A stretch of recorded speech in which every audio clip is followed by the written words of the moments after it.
Olá, meu amigo e minha amiga.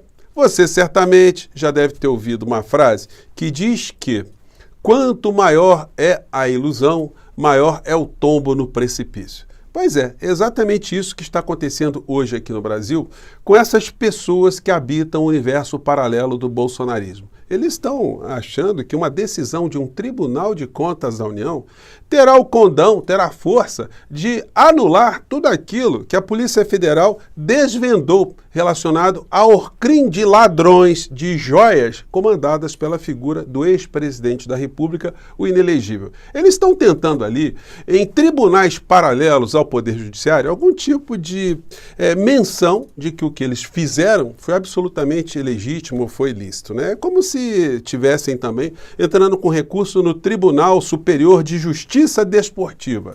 Qual é o valor de se chamar um VAR ali para saber se o Mauro Cid passou com as joias por fora ou por dentro do detetor ali de metais, né? Não tem nenhum tipo de relevância. No entanto, eles estão aí nutrindo uma série de ilusões e essas ilusões estão sendo espalhadas pela extrema-direita para as pessoas da extrema-direita, mas infelizmente está atingindo algumas pessoas do campo progressista, que estão ficando desanimadas, achando que o mundo acabou, que não vai acontecer nada, e não é bem assim, né? Muito pelo contrário, eu acho que algumas situações aí poderão, inclusive, reforçar para que o senhor Paulo Gonet tome atitudes mais enérgicas e mais imediatas, até porque ele vai perceber que essa gente solta, eles continuam a envenenar a sociedade e destruir princípios da democracia aqui no nosso país. Pois bem, eu vou conversar com vocês sobre outros pontos do mundo jurídico que tem a ver com essa história toda, que eu não consegui abordar no nosso encontro anterior. Se você não assistiu, assista o nosso papo de mais cedo, porque eu abordei uma série de aspectos jurídicos que não foram, até o momento, né, colocados pelos analistas que eu tenho acompanhado, pelos grandes veículos de comunicação e que são simplesmente a base, a estrutura de tudo aquilo que a gente está discutindo. Não adianta ficar se discutindo perfumarias, coisas acessórias, sem levar em consideração a raiz, a Constituição do nosso país. Os princípios constitucionais, os princípios que regem a administração pública. São essas questões que vão servir para que o senhor Paulo Gonet haja de uma forma muito contundente e o Supremo Tribunal Federal confirme a condenação dessa orcrim toda, né? Bom, deixa essa gente ficar sonhando, eu vou mostrar aqui para vocês por que o tombo dessas criaturas será muito grande no abismo, né? Antes de mais nada, quero convidar você que está chegando agora ao nosso portal, ainda não nos conhecer, para que, em primeiro lugar, você se inscreva aqui conosco, depois conheça os nossos outros vídeos, se você gostar, recomende, compartilhe. E nunca se esqueça, dê o seu comentário, que aqui é sempre lido, é sempre considerado, e dê o seu joinha também em todos os nossos outros vídeos, também. Se você puder, se inscreva aqui também no nosso clube de membros. Você aqui é muito bem-vindo e muito bem-vinda. Bom, vamos aqui aos temas, né? Gente, eu fico impressionado às vezes assim com a cobertura jornalística. Eu acho que toda emissora de TV, todo grande veículo de comunicação tem que ter pelo menos alguns juristas ali especializados em direito administrativo, direito constitucional, para orientar os debates dentro das redações, porque às vezes eles partem de princípios absolutamente equivocados. E aí, quando se parte de um princípio equivocado, todas as conclusões que se seguem, né, também são equivocadas. Bom, muita gente da extrema-direita está comemorando uma decisão do Tribunal de Contas da União, que eu expliquei para vocês no nosso encontro anterior, que não é um tribunal judiciário. Ele não pertence ao Poder Judiciário. É um órgão auxiliar do Poder Legislativo, da Câmara Federal e do Senado Federal, que tem como missão principal a fiscalização ou auxílio à fiscalização das contas públicas, do dinheiro público de uma maneira em geral. É por isso que essa questão do patrimônio das joias foi discutido lá também, mais reflexamente. O que interessa é aquilo que a Polícia Federal já identificou, ou seja, a existência de um orcrim de ladrões de joias comandadas por um ex-presidente da República, um inelegível. Bom, mas aí a extrema-direita vai fazendo a sua farofa, né? Vamos acompanhar aqui o que diz essa criatura? Vamos lá. Fala, criatura. Bolsonaro, a história, a narrativa das joias do Bolsonaro, a narrativa que estavam tentando usar para incriminá-lo e possivelmente prendê-lo, acabou de permanentemente ir por água abaixo. Vamos entender rapidamente? Vamos lá. Existe uma narrativa de que Bolsonaro pegou joias que ele ganhou como presente e estava vendendo essas joias. Isso não é narrativa, meu amigo. São fatos. você podia ser mais honesto, né, e ler o inquérito da Polícia Federal para falar para os seus seguidores o que aconteceu de fato, né? Nós estivemos diante de ladrões que passaram com joias sem comunicar, sem nenhum tipo de registro. Depois que foram descobertos, tentaram ali devolver o produto do crime. Mas ladrão, quando pratica o assalto, não adianta devolver o produto do crime depois que descoberto, porque isso não adianta absolutamente nada, né? Vamos seguir em frente. Presente. A alegação dele desde o início é que era presente personalíssimo, de uso pessoal. E sendo assim, ele poderia fazer o que ele quisesse. Não podia não existe isso. Enfim, assista ao portal do José e conteste as informações que eu passei no nosso vídeo anterior, o que diz a Constituição Federal, o que é o Tribunal de Contas da União, qual é a legislação do regime jurídico único dos servidores públicos aqui no nosso país, que proíbe, né, o recebimento de presentes. Aliás, só fazendo um parênteses, nos Estados Unidos, os mandatários também podem receber presentes, mas até o limite de $200.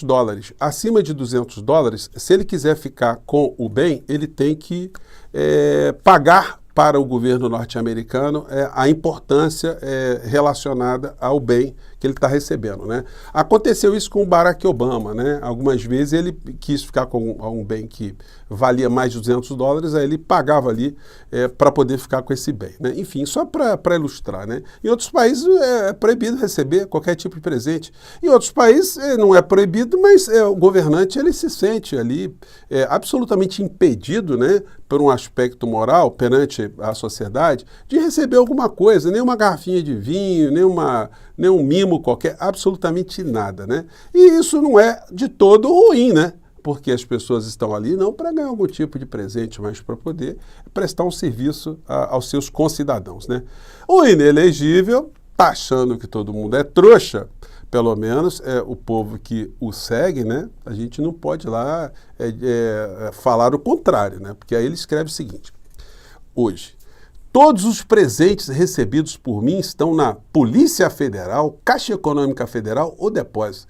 Olha só que interessante, ele diz que todos os presentes recebidos estão na Polícia Federal, Caixa Econômica ou depósito. Mas isso não significa que ele fez isso voluntariamente, né?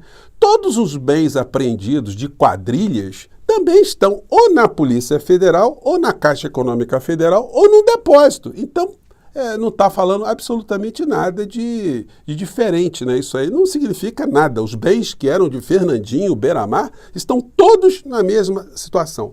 Os bens do Marcola, o líder da maior organização criminosa lá de São Paulo e talvez do Brasil, né, também estão ou na Caixa Econômica Federal, ou em depósito, ou na Polícia Federal. Podem estar também no Banco do Brasil e, se estiverem também no meio desses bens, propriedades com bois, com bens fungíveis, enfim, terão um administrador público cuidando dessa história também. Então, isso é conversa para enganar trouxa, né? Bom, aí ele escreve abaixo: os da Dilma Rousseff que estavam no galpão do MST do Rio Grande do Sul foram levados pelas enchentes, acredite. E os recebidos por Lula, 11 containers, estão por aí. Jair Bolsonaro. Então, ele está achando que todo mundo é trouxa, só que esse tipo de fala dele não será levado em consideração no que está sendo julgado. Gente, o que está lá que a Polícia Federal identificou é se nós tivemos uma orcrim de ladrões de joias ou não. Quem é que fez parte dessa orcrim ou não? Como agiram os membros dessa orcrim? Quais são os crimes tipificados, catalogados no Código Penal e quais são as penas? E mandou isso para o Procurador-Geral da República com todas as provas, inclusive provas que vieram de fora do nosso país. Então, se essa gente tivesse noção que eles estavam fazendo alguma coisa dentro da legalidade, não precisava fazer nada escondido, né? Precisa ser jurista para poder entender isso. Isso vai ser levado em consideração pelo senhor Paulo Gonet. A gente tem que fazer pressão aqui todos os dias, né, para mostrar que nós não estamos esquecendo dessa história toda. E o Dudu Bananinha, a mesma coisa. A assessoria de comunicação de Lula diz que ele ficou revoltado com a decisão do TCU. Como assim deram um tratamento isonômico de acordo com a lei? Não é? Enfim. Então, eles estão jogando uma série de espumas para a patuleia que segue esse universo paralelo. Mas se essa gente acreditar nisso, gente, o tombo vai ser muito grande, né? E eu espero que não demore muito. O senhor Paulo Gonet, a cada dia que ele deixa de decidir sobre essa questão, ou seja, de denunciar essa Orcrim, ele vai dando espaço para essa gente continuar espalhando essas mentiras, essas teses que não terão peso junto ao Supremo Tribunal Federal e nem em relação ao Procurador-Geral da República. Aliás, o Procurador-Geral da República sequer ele vai poder falar dessa decisão do Tribunal de Contas da União, porque isso não foi aventado pela Polícia Federal. Lá na frente, quando o inelegível estiver denunciado criminalmente, lá na frente, daqui a algumas semanas, esperamos todos nós, né? Aí sim, a defesa pode vir com todo tipo de tese.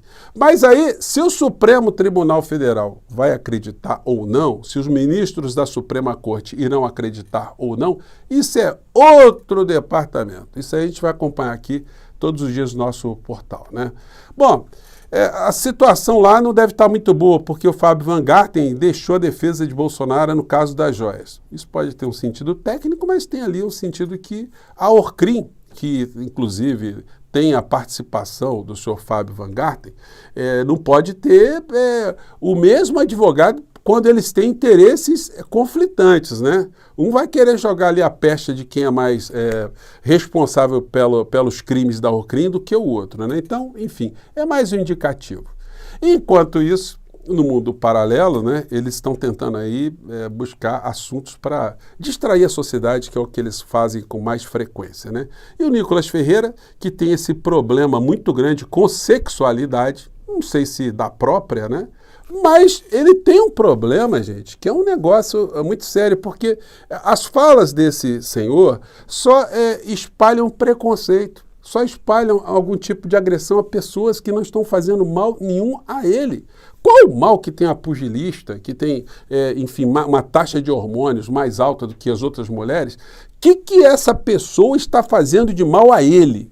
No entanto, quando ele tenta atingir pessoas assim, ele está atingindo muitas pessoas, né? Muitas famílias que não estão fazendo nada, nenhum mal a ninguém. São pessoas que estão vivendo querendo apenas serem aquilo que elas são e serem felizes. Mas isso incomoda algumas pessoas que não têm a mesma coragem, né, de se apresentarem como aquilo que de fato elas são por dentro, né? Bom, espero que o senhor Nicolas, uma hora ele se liberte. Hoje ele publicou: a boxeadora Ezra foi derrotada hoje nas Olimpíadas por outra lutadora. Olha que sacana, né?